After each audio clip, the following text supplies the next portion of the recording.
வணக்கம். இன்னைக்கு நாம ஒரு மாபெரும் சாம்ராஜ்யத்தை பத்தி பார்க்க போறோம்.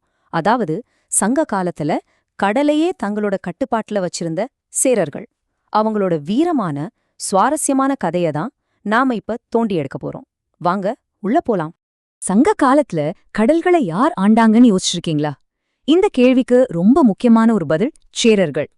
மூவேந்தர்கள்ல ஒருத்தங்களான அவங்க எப்படி மேற்கு கடற்கரையோட முடிசூடா மன்னர்களா ஆனாங்க? அத பத்தி தான் நம்ம இப்போ பார்க்க போறோம். சரி, நம்ம பயணத்தை எப்படி போக போறோம்னா, முதல்ல மூவேந்தர்கள்னா யாருன்னு ஒரு சின்ன அறிமுகம். அப்புறம் சேரர்கள் எப்படி ஒரு பெரிய சக்தியா வளர்ந்தாங்கன்னு பாப்போம். அதுக்கடுத்து அவங்களோட பொற்காலத்தை பற்றியும், கடைசியா அவங்க நமக்கு விட்டு சென்ற மரபு பற்றியும் இப்படி 4 பகுதியா அவங்க கதையை தெரிஞ்சுக்கலாம். ஓகே, முதல் பகுதிக்குள்ள போலாம் வாங்க. பாருங்க, சேரர்களை பத்தி மட்டும் தனியா புரிஞ்சுக்கிறது கொஞ்சம் கஷ்டம்.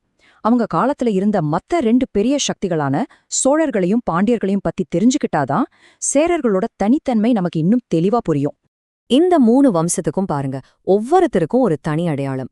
சோழர்களுக்கு புலி, பாண்டியர்களுக்கு மீன். ஆனா நம்ம கதையோட நாயகர்கள் சேரர்கள். அவங்களுக்கு வில்லம்பு. அவங்களோட தலைநகரம் வஞ்சி. முக்கியமா முசிறிங்கிற அந்த துறைமுகம், அதுதான் அவங்க சக்தியோட அசைக்க முடியாத ஆதாரமா இருந்துச்சு. சரி, இப்போ ஒரு முக்கியமான கேள்வி வருது. இந்த சேரர்கள் எப்படி ஒரு சின்ன நிலையிலிருந்து ஒரு பெரிய பேரரசா வளர்ந்தாங்க? அவங்களோட வெற்றிக்கு பின்னாடி இருந்த ரகசியம் என்ன? வாங்க அதை தெரிஞ்சுக்கலாம். இங்க பாருங்க, எல்லாமே ஒரு சின்ன தொடக்கம்தான். முதல்ல தலைநகரத்தை உருவாக்குறாங்க. அப்புறம் சின்ன சின்ன வெற்றிகள்னு படிப்படியா முன்னேறுறாங்க.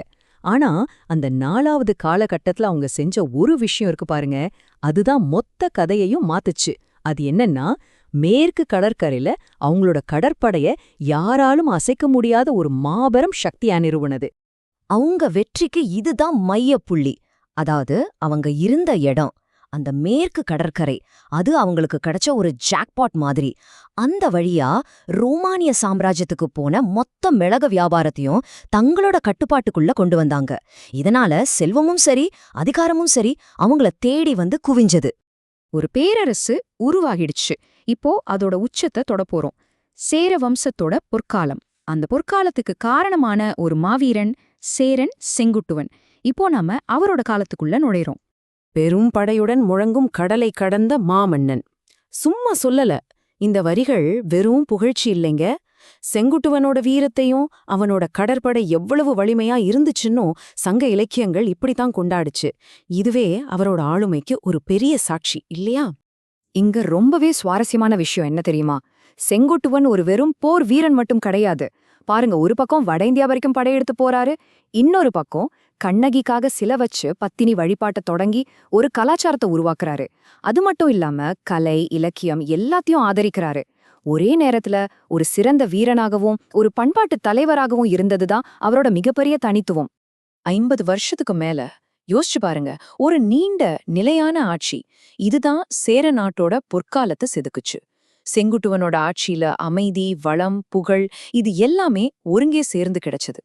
ஆனா எந்த ஒரு உச்சத்துக்கும் ஒரு முடிவிருக்கு இல்லையா? சேரர்களோட அந்த பொற்காலத்துக்கு பிறகு என்னாச்சு? அவங்களோட அரசியல் சக்தி குறைஞ்சாலும் அவங்க நமக்கு என்னத்தை விட்டுட்டு போனாங்க? அதான் நம்மளோட கடைசி பகுதி. ஆமாங்க, சீரர்கள் நமக்கு விட்டு சென்றது வெறும் கோட்டைகளையோ நிலப்பரப்பையோ மட்டும் கிடையாது. அவங்களோட ஆட்சி முடிஞ்ச பிறகும் கூட அவங்க ஆரம்பிச்சு வச்ச பல விஷயங்கள், அதாவது அவங்களோட கலாச்சாரம், இலக்கியம், இது எல்லாமே இன்னிக்கும் நம்ம வரலாற்று வடிவமைச்சுக்கிட்டே இருக்கு. இதுதான் அவங்க விட்டு சென்ற உண்மையான மரபு. அவங்களோட செல்வாக்கு போர்க்களத்தோடையோ ஆட்சியோடையோ முடியல. பாருங்க, அவங்க உருவாக்குன உலகளாவிய வியாபார வழிகள், அவங்க ஆதரிச்ச இலக்கியங்கள், அவங்க வளர்த்த கலைகள், இதெல்லாமே இன்னிக்கும் நம்ம பண்பாட்டோட ஆணிவேர்ல ரொம்ப ஆழமா இருக்கு.